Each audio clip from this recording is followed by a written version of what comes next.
here.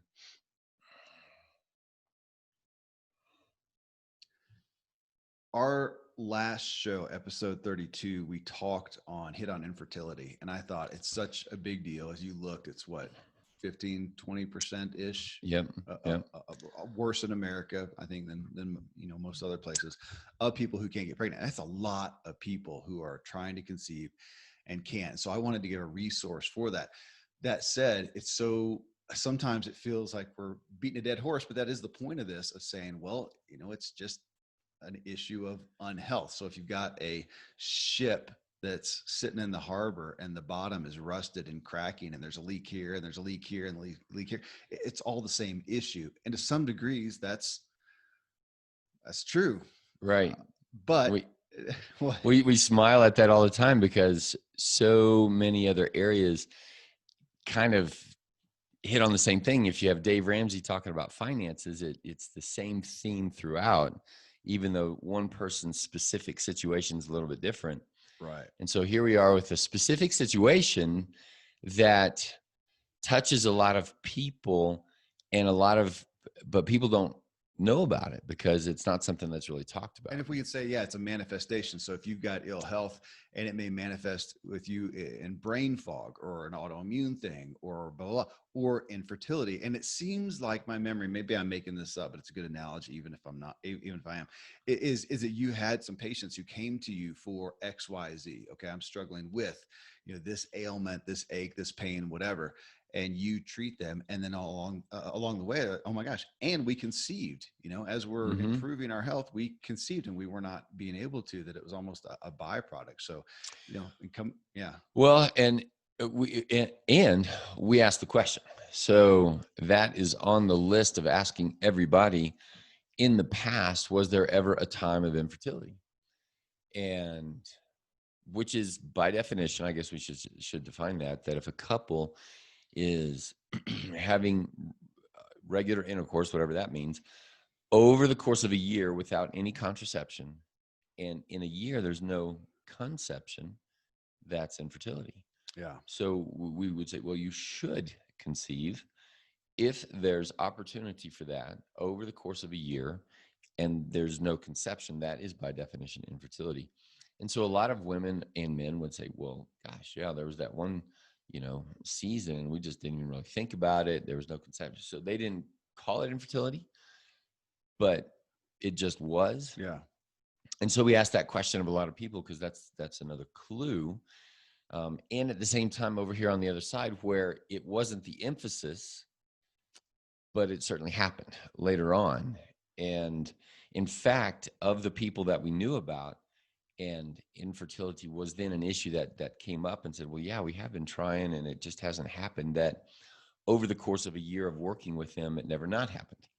So at least to date, and of course we don't call ourselves an infertility clinic or something like that. It's not the main thing. But I would look at all couples then and say, gosh, there's a hope. Yeah. And you have to be careful with that word because in the infertility world, hope is just this thing that you thrive on. Maybe next time.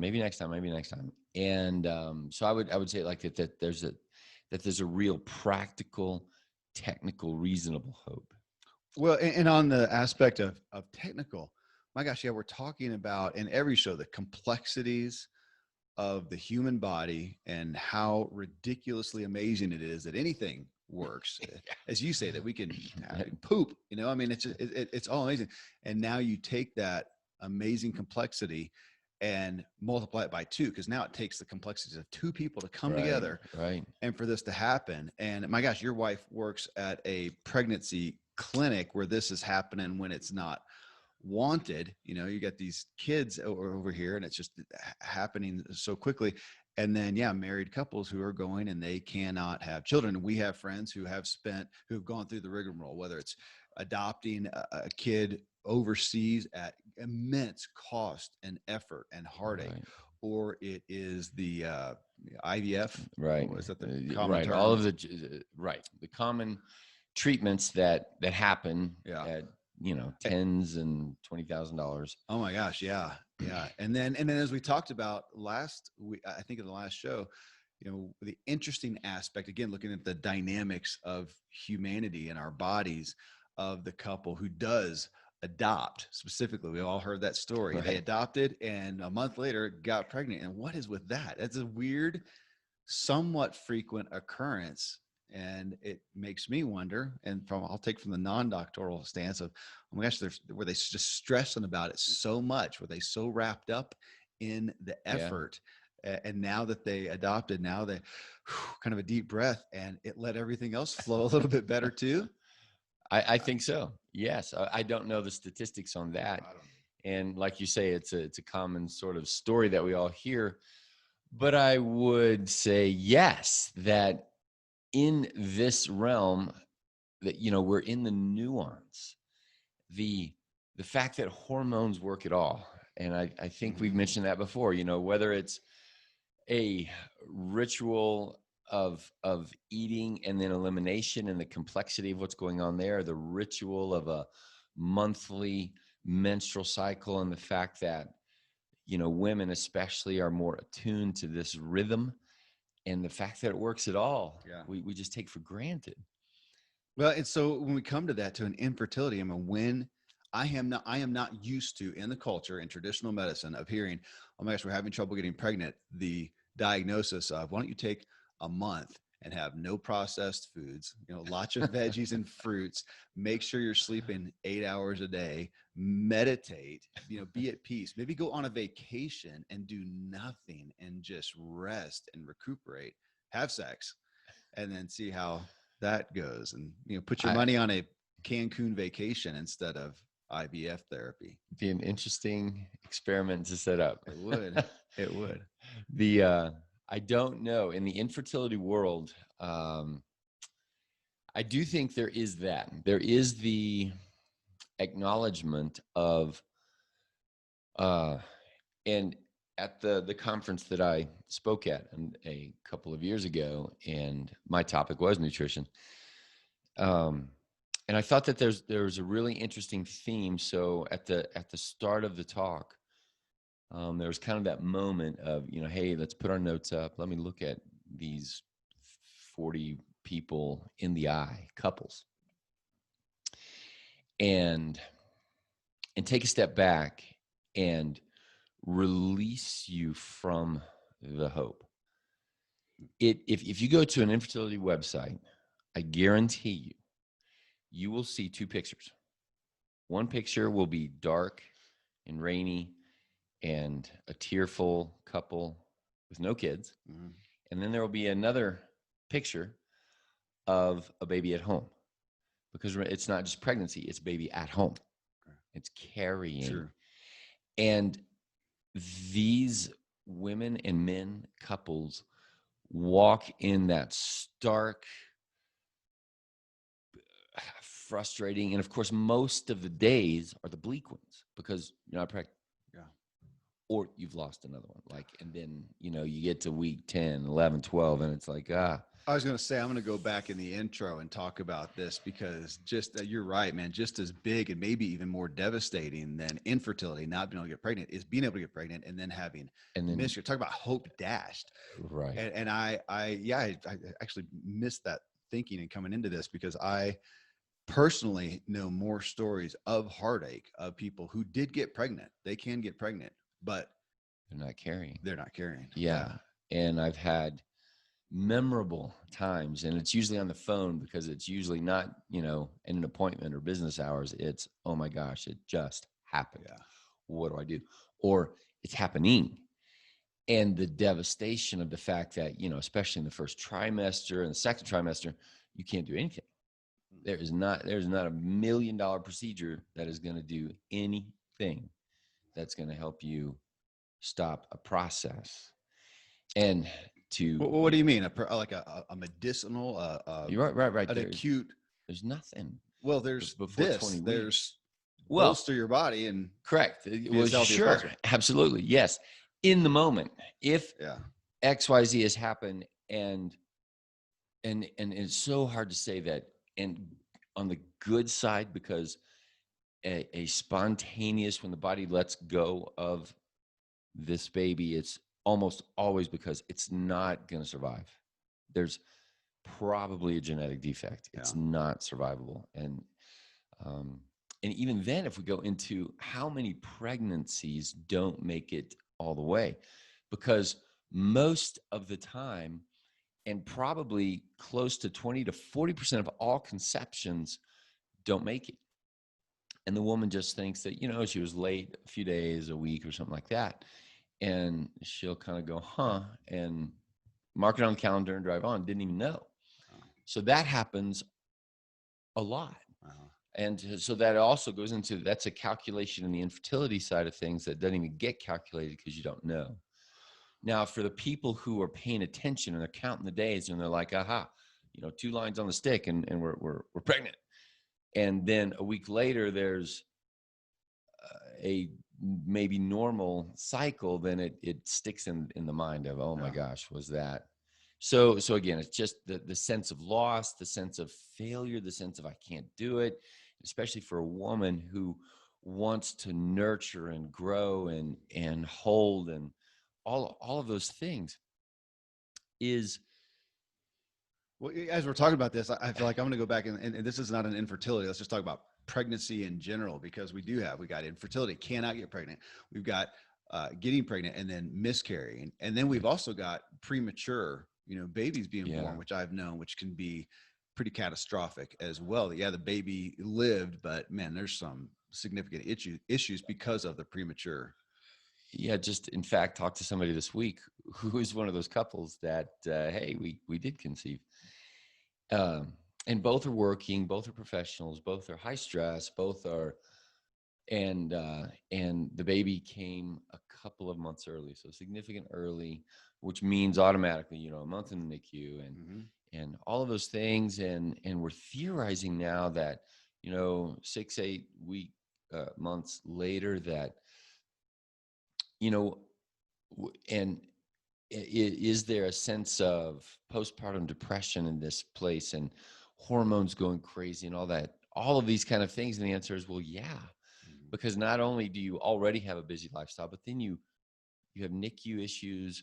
We live at 8,000 feet, so oxygen in those babies is always an issue. And now you've got a hypersensitized parent and mom, mostly, that any snuffle, any whatever, because they've been through the oxygen emergencies. And so literally 8 months of can't get out of fight or flight, 8 months of emergency. So this is another consequence of, you go through infertility, you finally get pregnant, you finally carry it and long enough. And it's like, we are not losing.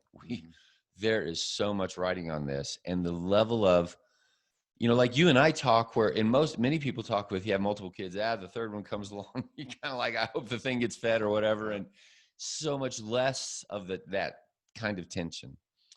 Imagine for on the other side of it, where not only do we not have 3 or 4 running around, this is the one, and it took us this much time and effort and energy, and just, you can't tell your body to just not worry about it. You just, and so it's the fight or flight mechanism on steroids, on hyper, that so many of these couples go through. We had, my first son, 15 months later, boom, comes out my first daughter. And I don't know, a year or 2 or so. And we were in a more stressful time of life, stressful finances, stress in our marriage and whatnot. Got pregnant, and my wife developed preeclampsia. On the third one? Yeah, Eliza.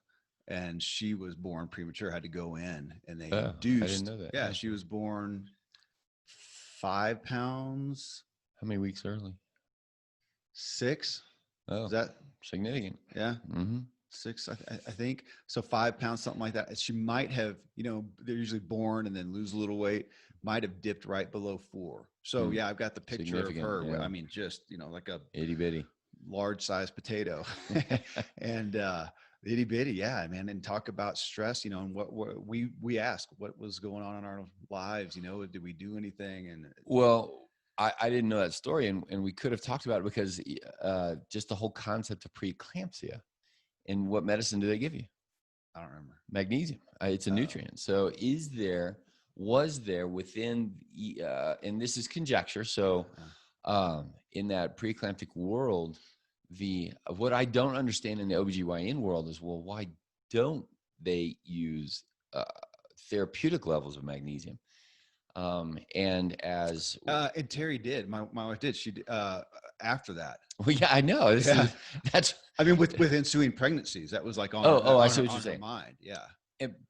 Well, and if you go into, and if you're in the emergency, oh my gosh, we're preeclampsia and things are, blood pressure's going up and we have to deliver this baby. That is the answer. But they'll also give you IV magnesium. That is the therapy. And so it just, you have to beg the question, well, am I low in magnesium all along? I don't want to miss. Yeah, sometimes I forget my own story. I don't want to miss. I want people to hear. So yeah, we had a first baby, perfect delivery, perfect everything. 5 days later, he had a brain hemorrhage and developed seizures and had epilepsy. And he's got a long story there. 15 months later, had my second one. She was, what's it called? She was standing, feet first. Breech. Yeah, but it was double footling breech. So she was a full breech. So they were trying to turn, couldn't. And so had to be cesarean. So it was a cesarean. So she was to term, but cesarean. Third one is preeclampsia, and she's early. Then we have, gosh, a good amount of years. We thought we were done. And then Terry delivers 4 more kids, all perfectly. And the last 3 at home. Yeah. So just for people to hear hope that, man, if something goes wrong. So we had something, technically go wrong with the first 3 kids, and then 4 that were normal, all good. If you want to use that word. Yeah. One of them had kind of crossed eyes, but we got that fixed. But just to see that, man, it's not a death now. There is hope. But I want to come to this because we're talking about, again, if we're looking at pregnancy and talking about infertility, can we get pregnant? And then talking about, okay, we're pregnant, but can we carry it to full term? And then, or can we carry it, without miscarriage? And then can we carry it to full term without a premature baby? So to begin with, though, you've got a couple, you've got a man and a wife, you have a boy and a girl who are trying to come together. And is it as simple as, look, if we're going to test them, let's say somebody's having a hard time, we're not getting pregnant, we test them. So the dude, they test him, and he can have sperm, and there's swimmers in there. So do we say, okay, well, that should work here? Yeah. Yes. And it's not black and white. Well, that's what I'm asking. So let's go into that because, and same with women, people want an algorithm. They've got their pins ready, and they're like, all right, he's going to tell us what supplements to take. He's going to tell us. But I'm literally, from an ignorant, do we do that? We test the guy. And say, yes, we do. It looks like he's got sperm. That here's his semen, and looks like it should be good. We check. No, we don't say that. That's what we don't say. I don't know. It's a scale. Okay. Like, he's got swimmers in there or whatever, but are they strong? And are there enough? Okay. So if we start with a male and say how much, I think we mentioned this sometime in the past, but we are in worldwide lowering testosterone. Yeah. So that's an issue. Worldwide, decreased number of sperm worldwide. And I don't know if I'm going to assume worse in America and developed nations. Generally, it all is. And this is episode 34. It was episode 33 that we talked about hormones. That's what led us into this topic. So yeah. Okay. So folks, if you're hearing this episode and want to go back, go listen to 33. That was specifically on hormones. So go ahead. So worldwide, and it's not, do you have swimmers or not or whatever, but how many and how strong, and are they directional, and do they look intelligent or they look stupid? And of course, so then you get a grayscale response, like, you're 20%, 40% close to normal or ideal or something like that. This is a great example of where we can say, well, what is normal? If worldwide everything's going down, then your whole standard, your scale just shifted over. We don't have a normal. We can't compare to grandpa, but we can because we have the data to maybe 1 or 2 generations earlier. But normal is by definition what's going on in the average people now. So we are in danger of calling infertility normal. Like, that is going to increase to the point where if 50% of couples have to go more than a year, then okay, infertility is normal. Now it brings up weird doomsday kind of conversations, like, is the species going to die out and that kind of thing? And I would say, well, yes. If we look at trends and you give it enough time, then statistically we will. Yeah. Okay. So there's that. But right now, for people who are in it right now, why is this going on? So I would highlight from this worldwide kind of thought process, the presence of neuroendocrine disruptors. So here we go with Layman's number terms. one. Yeah. So things that we are doing environmentally that are going to disrupt the neurology and the endocrine and the immunology going on in our bodies. So there's response in our bodies to pollution, to toxins, to plastics, to hormones, like we talked about last time, that come to us in the food. And now we have, all of the cows and the dairy and the chickens, and now we have frankenfish and, all of these kind of things that somebody says, oh, these are safe, the FDA approved or whatever else. So let me just take, yeah. So here's a normal person that, again, 100 years ago, we weren't dealing with this. Today, you're standing in your office, your home, you're going through your day, your car, whatever, and the amount of chemicals, pollutions, whatever, that are affecting us, which we talked about, I don't know, episode whatever, which was kind of environment. It was in the first 13 episodes, environmental issues. We've got that. Then we're bringing literally into the holes in our body, ears, nose, mouth, primarily mouth, food. We're bringing in, again, these things that we really don't even know the breadth of, from processed foods. And yeah, especially like what you talked about, the what is that chicken in the feed or cow in the feedlot getting to this point? I don't even know, man. Whatever Right. the FDA will pass and say it's not going to kill you this instant. Right. And we're eating that. So that's coming in, and that's the building blocks of me as a man, and here's my wife, the building blocks of what we are made up of, our cellular construct, and we're trying to create a human. Holy With smokes. those cells. With that stuff. Yeah. Yeah. No wonder. No wonder. It really, now we're back to, holy cow, I can't believe we conceive it all. Yeah, exactly. And you throw in Wi-Fi and the electrical noise that's going on in the world. So it's not even through the holes in your body where things are coming in now. Yeah. We swim in this stuff, right? So we are in it. And granted, it's not that the FDA is miserable, evil people and that there's a conspiracy going on and whatever. No, the system is the system, but they can't look at you as a unique Kevin Miller individual or Mr. Smith out there, Mrs. Smith, you're trying to conceive.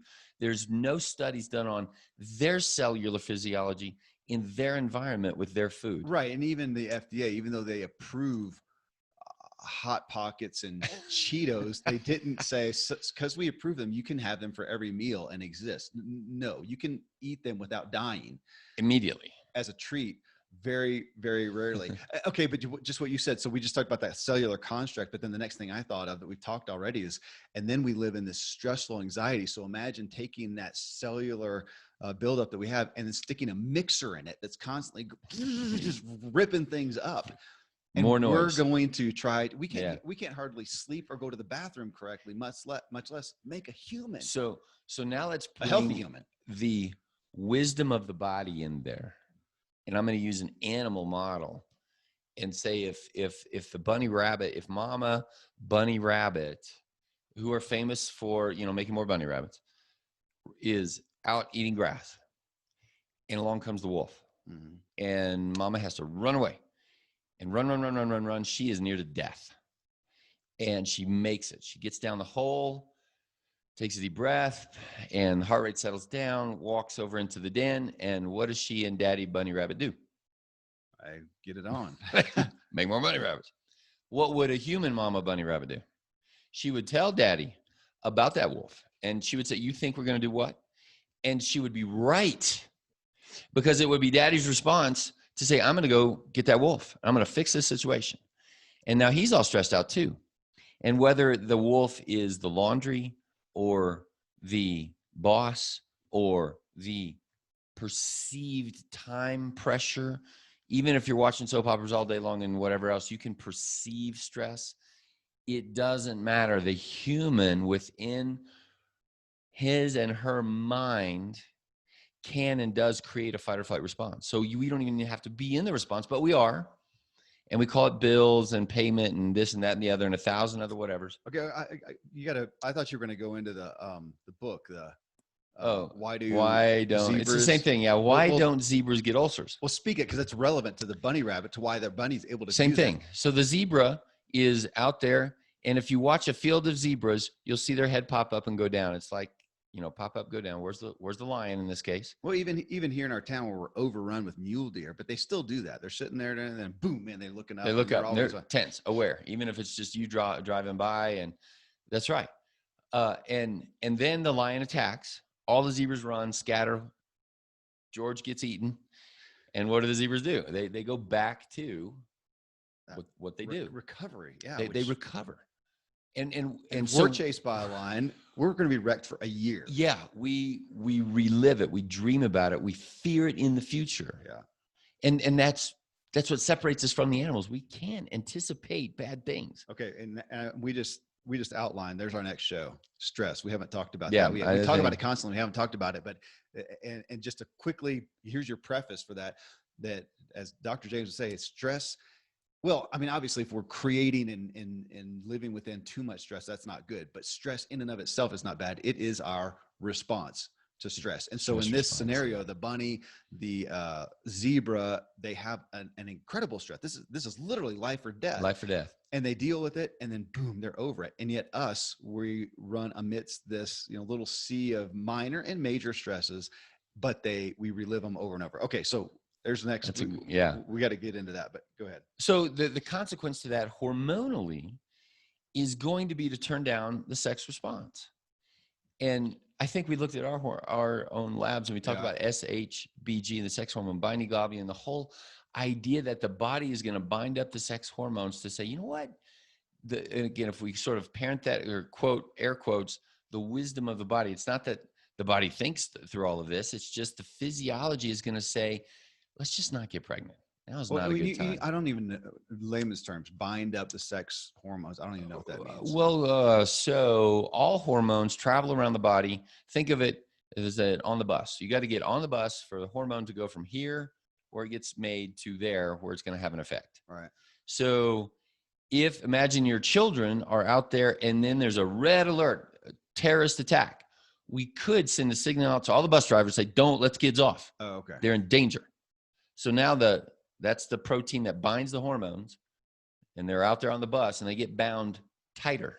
They don't let, and so you might be making testosterone, but it doesn't get to the tissues where it needs to do what it wants to do. That's great. I didn't know that. That's a really great analogy to say, okay, so I've got the stuff within me to, make this happen. But yeah, let's go back to the cavemen in your rabbit scenario, or even the rabbit, the rabbit goes in, like you said, that and chased by the wolf or whatever, goes back in, and moments later, she can calm down and she and husband rabbit can get it on. But if that wolf is out there growling and digging in, they won't. So they're they would cower. So they're going to cower. So let's say that same thing. Their sex hormones, whatever, are going to bind up and go, this is a bad time. Right. This is a bad. No, that's brilliant though, Randy. Good. I mean, my gosh, for the average person out there to think, are you in your stress causing your body to bind up? Because it's saying, man, in the state that you're in right now, this is not a good time to procreate. But okay. That's a big deal. So here's maybe a better analogy. So, because this will bring it into the human world. Instead of the wolf, because, humanly, we get it. If there's an intruder banging on my door, we're not going to get it on, right? That's just not going to. And this is where the word. If you tried, maybe your body's going to go, well, we're not going to. Right. That's what I was just going to say. This is where the word turn on comes from. Okay. Because it turns on. It's like I didn't ask it to or whatever else. It just kind of, things turn on. Yeah. And women have a different turn on process than men and all that. But that people would say, yeah, I'm, on libido side or vaginal dryness or things like that. It's like, it was a great date night, but why didn't it turn on? Okay, go back to the animals, the rabbits, and let's say it's not an immediate fight or flight stress. Let's say it's a year of drought. Mm-hmm. So now it's a whole year and there's just not enough food. Well, in humans, we haven't experienced that in hundreds of years. But the animals, and so, if we say that it's a really wet year, something like that, rabbit population would go up. Well, then the fox population goes up, and it kind of, that's the animal kingdom.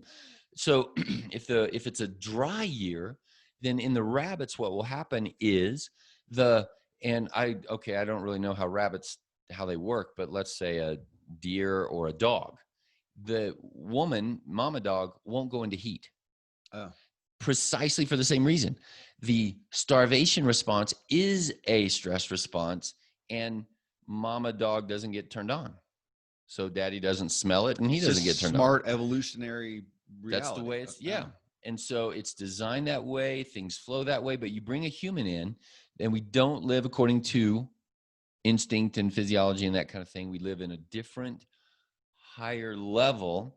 And so we still expect maybe, you know, in a marriage, a human sexual relations to happen. But instead of an acute, there's an intruder at the door, it's the drought of, I don't have a job. I don't have a job. And as a man, I'm thinking, I'm not a man. I can't provide. And it doesn't turn on. And a woman might be thinking, oh my gosh, I've got too much to do. And I have to work 2 jobs and whatever else. And even though it's a nice, relaxing Friday night and you can sleep in the morning, all this stuff, it just, for so long, it's been, so the sex hormone binding globulins are getting spun up every day. There's a little signal throughout the system that says, you know what, let's not let the kids off the bus. Let's keep them on the bus, because why would we want to get pregnant when we're totally stressed out all the time? It's great. I'm thinking back to your animals in a drought. They're not aware and thinking about a drought. They're going along seemingly feeling like they're normal, and yet their bodies know there's a drought. Not this enough is food. Not a good time to procreate. And so their bodies adjust that. So even with us, whatever mind tricks we're trying to play, if in general XYZ is happening and our mental state and our thoughts and our patterns are over here, our body can know, even though our conscious doesn't, and know that this is not a good time, and it is binding. It'll turn off. It is holding. That's daunting to think about, but okay. It makes perfect sense. It really does. Now let's go and make this even more complex. Right. Because you say that to somebody and they're like, oh, it's in my head.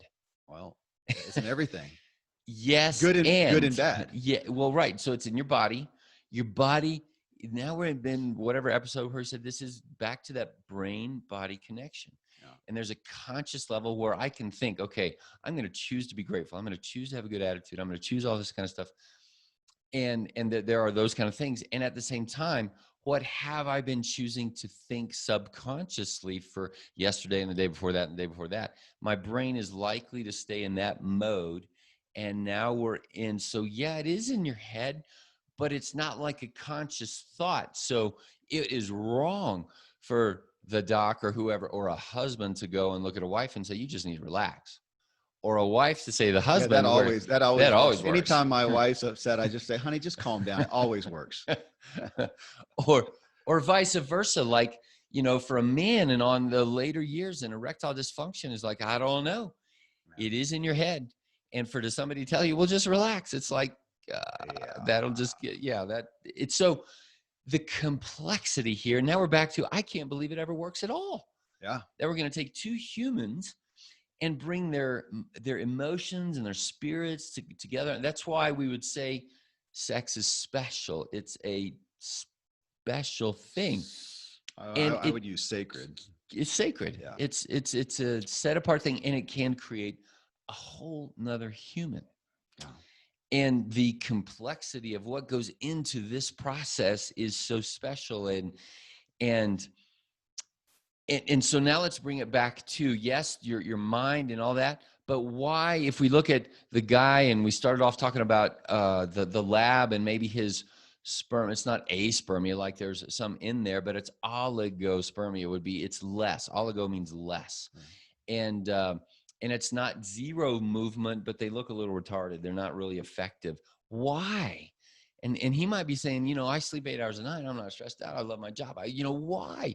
And so one of the concrete things that we tell people often is to say, well, I'm going to bet you're low in zinc. Zinc is related to this process.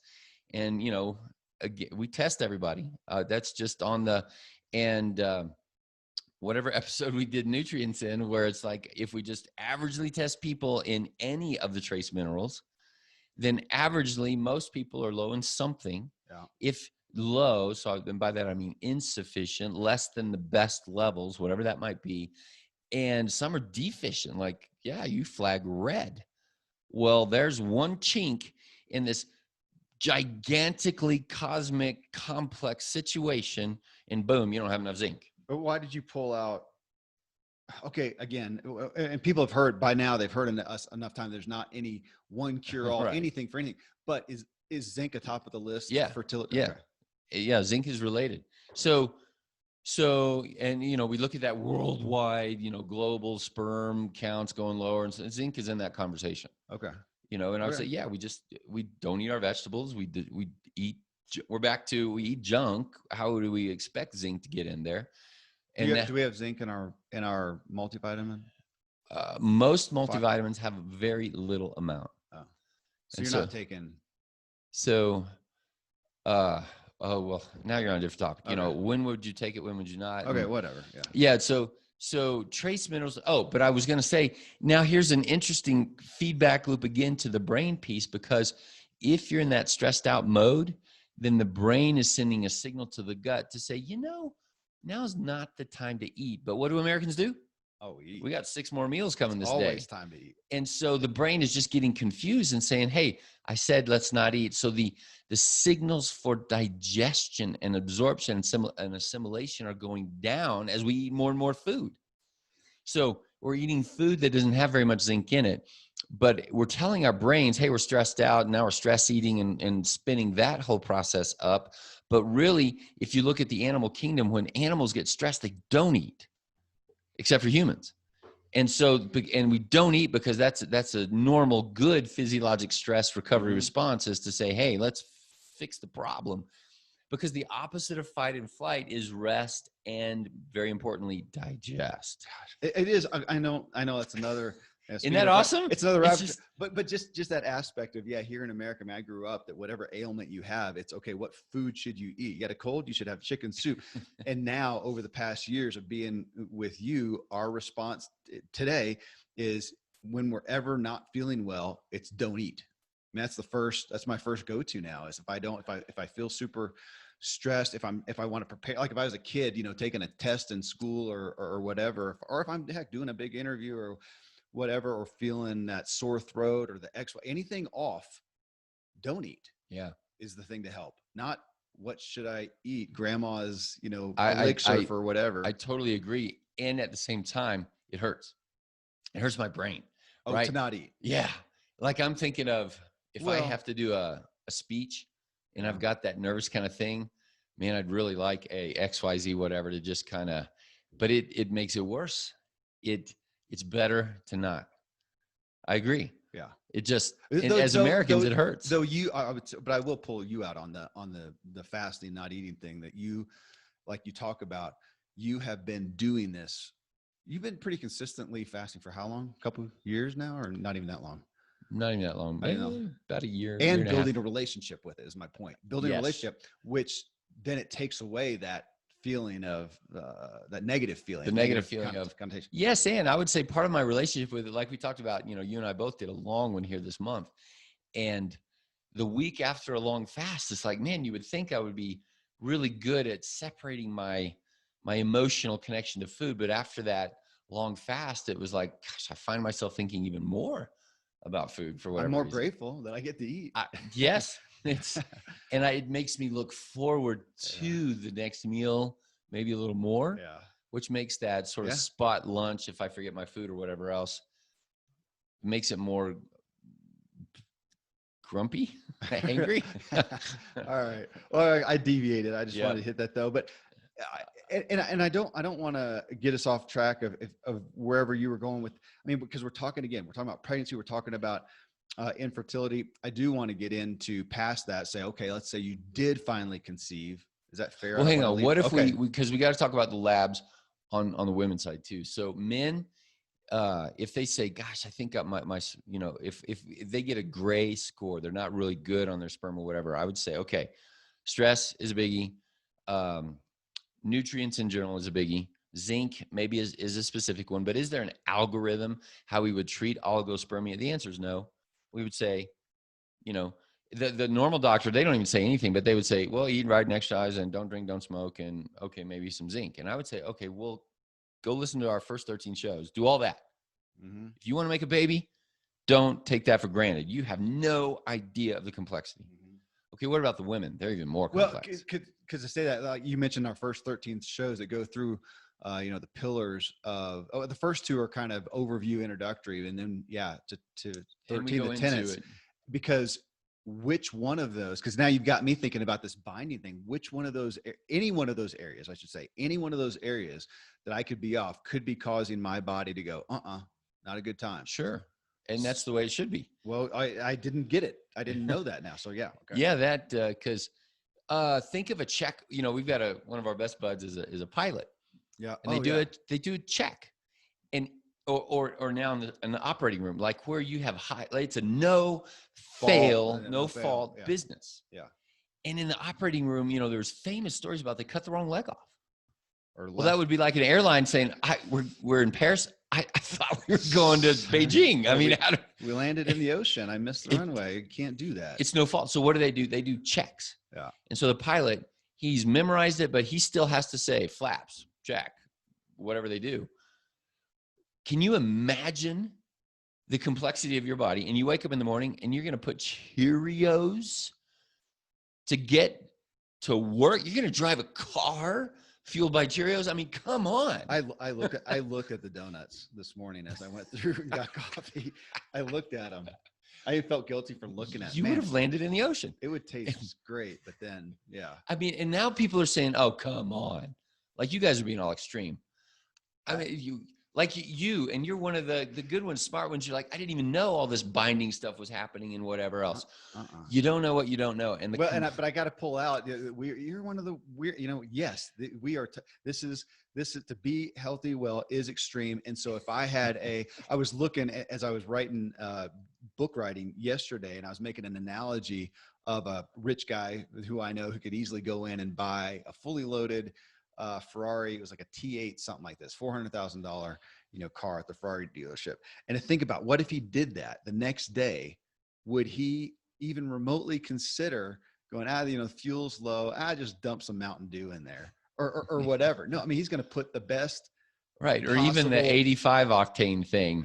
You spend $400,000 on a car, you're going to spend 3 more cents a gallon to get the whatever the other is. And if he doesn't, he's going to, that car is going to feel it and affect it. Well, then so then we're back to, do you want to, I want to function as like a Ferrari. I want to be able to do 300 miles an hour and blah, blah, blah, blah, as opposed to my Suburban where, you can put a kumquat in the gas. It'll go along at 5 miles an hour. Don't expect much of it. Yeah. All right. So there we are with that complexity. And we were going over to the women's side and saying there's even more complexity. And you and I, we would honor our women, to say it sort of that way, the women in our lives, to say there is a specialness here.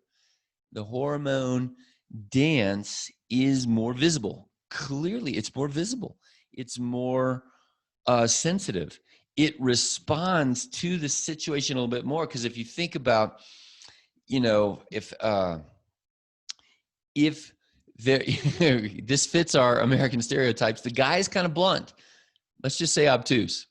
Let's just say he's not so smart. So he doesn't really know there's a famine. we just say, we're utilitarian. We're utilitarian. So women are art, guys are just utilitarian. Well, because they're going to nest this baby within them. Well, I was going to say, because once we pass infertility, then we are on. Now you're going to carry. And then we're on the woman, and talk about, I can't imagine the weight of that, the responsibility of that if anything goes wrong now, if I miscarry, if I'm premature, what did I do? And we have to be very careful there, because my wife, I mean, she did that with preeclampsia. She's wondering, what did I do wrong? What could how can you not? And how can you? So again, it's not that stress question. It's a response, right? Because and you didn't, but if you had said, yeah, what did you do wrong? If you had then it would have been, the next baby would have been that much worse off. Right. Because her internal response mechanism would have been so noisy, stressed, whatever. And so that probably was one of her primary stresses. It probably was taking care of herself, feeling responsible for, I am growing this baby. It's all women that think that way. It will, and go on the other side. What if they don't want to be pregnant?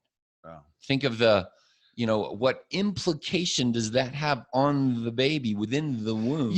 And that's, gosh, talk about a yucky subject, but again, your wife works at a crisis pregnancy center, and she deals with this. As we talk about the body's propensity to bind, you know, in a bad time, you think about, my gosh, what about the girl who was raped and got pregnant? Well, obviously there's exceptions to that. So her body didn't bind, even though that was a horrific incident and stuff. Always exceptions. We're going with the averages here.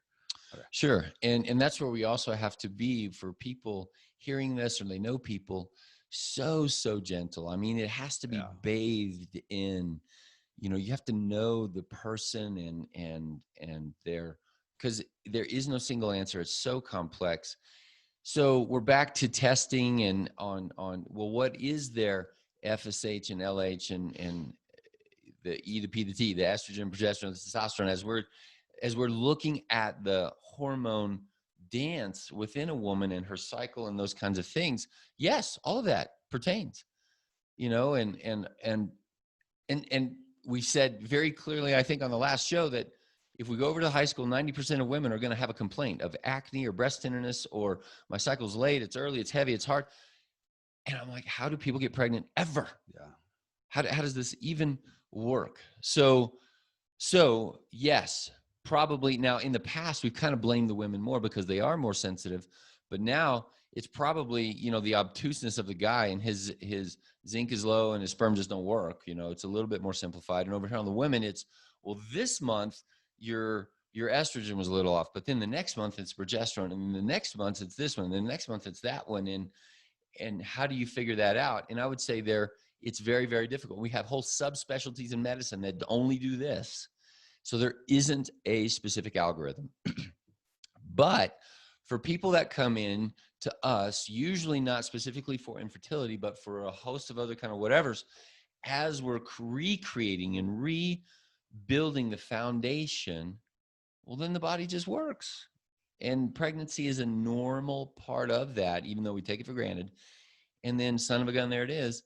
And now we have to carry it. So now you're back to the carrying of it. And like on the guy side, we say, okay, famously zinc and smoking and some things like that. On the female side, I would say predominantly in our society today that it's estrogen dominance, progesterone insufficiency.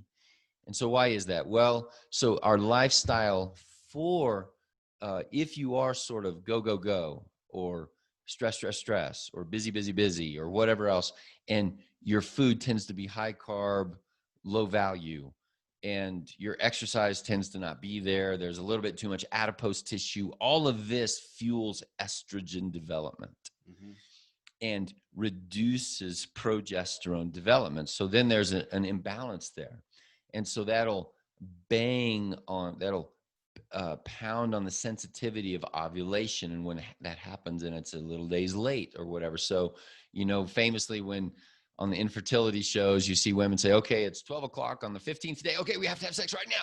Yeah. So that's what they're aiming at is, you know, when are we ovulating and how do we get things together? Which is relevant. But again, you've got me just on this whole binding thing that you've got me thinking about creating them. I just wrote that down, creating the perfect moment. And so, okay, Dr. James, so we're going to eat perfectly for the next 30 days. We are going to sleep well. We are going to keep track of her cycle when she's ovulating. And we're going to, I'll never forget, I had some friends one time and they said, yeah, we waited for that day and we had sex like 20 times in 24.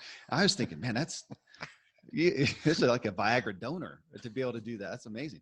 But trying to set up this moment. And yet, if either one of them has a sense of foreboding in their life in any way, but especially towards this baby of the guy, or either of them wondering, can we provide for this? Or maybe a damaged perspective from the past of fear of being a parent and being responsible. This, again, I just had that term foreboding is there, that the body is thinking drought, and this is not a good time. And so, there's this saboteur over here that is in the head, but that's not a bad thing. I mean, everything's in our head, but just, it's such a big thing to look at and go, where could it be? And we're back to everything. And like, as you said a minute ago, it's all our initial 13 shows of addressing every area and auditing that and going, where could the culprit be? again, granted, with grace, as you keep saying, Yeah. that you could be doing all those things well, and there's still something broken. My God, I mean, Yeah. there's going to be somebody out there who does everything right, and from genetics and whatever, where that finite. Now we want to blame everything on genetics, and we're going to say no, don't hardly blame anything. But there could possibly be something there that is broken in you, and you have wrecked sperm, or you have wrecked eggs. So now we can apply the lens to everything. And, you know, in my family, I look at my son, and it's not that we're worried about his testosterone, but he has a body that's mad at his hair follicles. And so his hair falls out, and we call it autoimmune alopecia. Well, what could it be? His zinc or his this, his that? Which we don't talk about ourselves all the time. I mean, yeah, so as we talk about all this, you have a fight. How old is he? 10? He's 9. 9 years old, and has some severe allergies, like with peanuts, like a literal anaphylactic, candy, whatever. And right now, for the past year, has no hair. He's growing back a little bit, maybe. He was for a while. We were trying some different kinds of things, and then he got a little fuzz, and now it's gone. So Dr. James, the functional medicine expert here, has a kid who is bald, looks like a cancer patient at age 9 because of a brokenness. And somewhere upstream in his thing. And, you know, and alopecia, if you go and you research that one, it's like, like we've said on shows in the past, for so many chronic issues, no known cause, no known cure, but it's conjectured to be autoimmune. Most of it could be genetic, and it just is. But here you are trying everything. Yes. And, you know, my main frustration is he's a picky kid. And it's like every day. And no kidding, this week I look him in the eye, and I'm like, okay, you understand that well, last night there's a piece of cauliflower on a plate. And I said, I know intellectually you understand that's good for you. And over here is, you know, you want to have another, you know, pasta-y kind of thing, carb. And that's not bad for you. We don't call it bad food, but this one's better than this one. And he's like, I know. Do I have to eat that cauliflower? Yes, you do. And he chokes it down with a swig of, in this case, kombucha, because it's sweet, right? And he does that gulp, gag, and I'm like, oh, come on, stop it. But every day we do this. And he's 9, so he's kind of okay. He's sort of slap happy-go-lucky and whatever else. But I'm like, when middle school happens. But again, the normal American kid's diet, his is significantly better overall. I mean, he's not having processed food and high sugar and all this stuff. He gets his sleep. Okay, you guys don't have a high stress, and yet still he has this issue. So even as we talk about this, and to the couple who's out there going, oh my gosh, this is so complex, and you may do everything right and still not be able to get pregnant, just like you still cannot get hair to grow on your 9-year-old kids. Right. So just grace and compassion. And that's where we say, look, everybody gets old. Everybody gets wrinkles. We all die. The system cannot sustain itself. Like your Ferrari car isn't going to drive 400 miles an hour forever. Right. It will slow down. There is a naturalness to this. And that's what makes this human life so awesome, is because it's such an adventure down each of these eras. And right now we want to be, awesome 50-year-olds. And what does that mean? And I would really like for my 9-year-old to grow some hair. And then he looks back in the past and says, yeah, that was a thing. And women and men are out there saying, yeah, we really would like to have a child. We would like to conceive and do all this kind of stuff. And there's no guarantee to any couple, but there are things that you can do. And so we're in the fight over here with hair, and they're going to be in the fight with infertility and the women and, measuring estrogen, progesterone, testosterone. That's why I'd say, my experience of people working down the IVF, infertility, they don't talk the way I talk. They don't do it that way.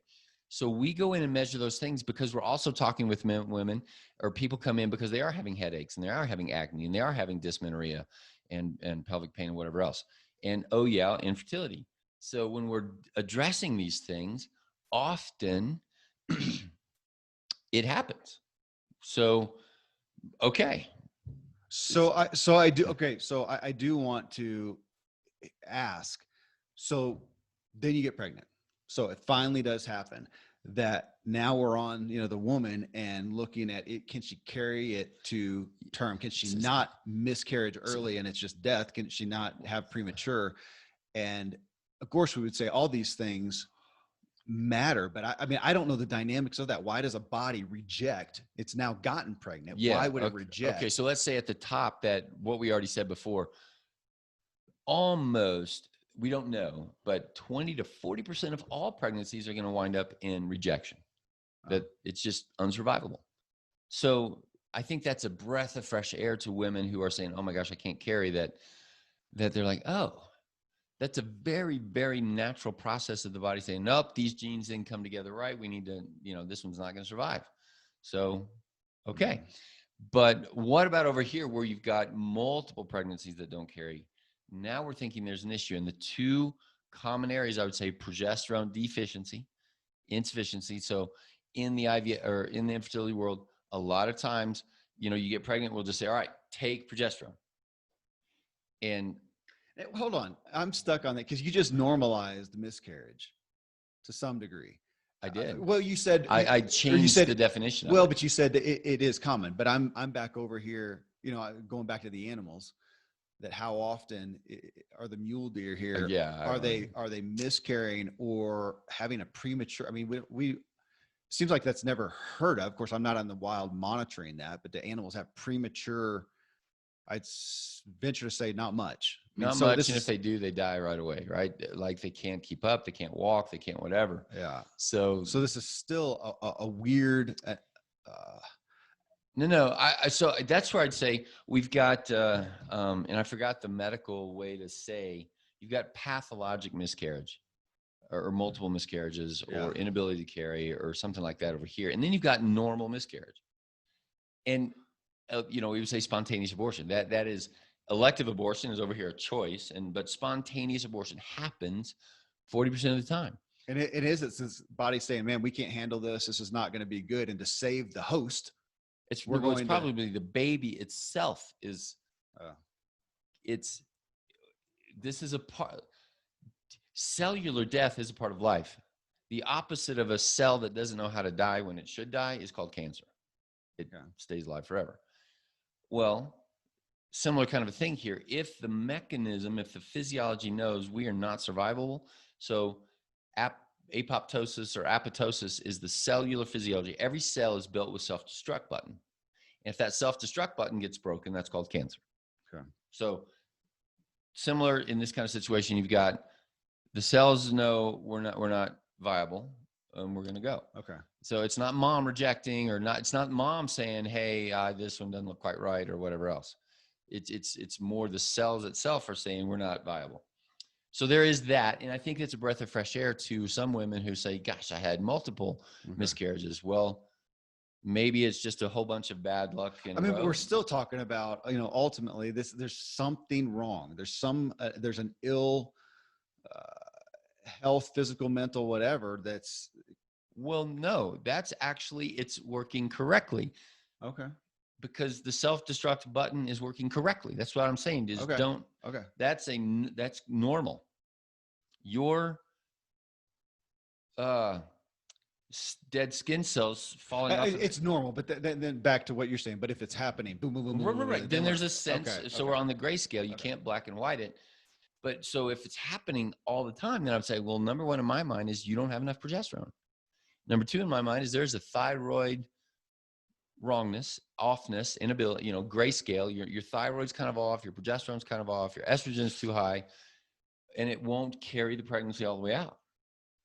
And so that's where we work with these people. And of course, I'm not in the, not delivering babies anymore, so I don't watch them all the way through. They have their own. Well, can we go to the mental side there, just in your list there too, that if you've got somebody who has there's something, a stress, an issue, something along, the body could be responding to that, going, okay, it's drought, whatever. We need to stop this because we're not gonna be able to handle it, whatever. I mean, just to bring you can bring that up, but I bring it up less so because we have a dramatic amount of babies born during warfare, after rape, after, all kinds. So it's just, there's not any sense of regularity to the super duper I want to be pregnant sense of whatever that is, and the, oh my gosh, I don't want to be pregnant, how did this happen, and all of that. And yet the pregnancy keeps going on. So in fact, I would say, I think it's counterproductive to even discuss that to the woman who's like, all right, now I'm at 8 weeks. All right, I'm trying really hard. I'm like, stop that. This is where we talked in the past before, the concept of benevolent detachment. That's what I meant by, once you're pregnant, it doesn't matter what you see. Now I'm going to contradict myself. Of course you have to eat right and exercise and all this kind of stuff, and don't go run marathons.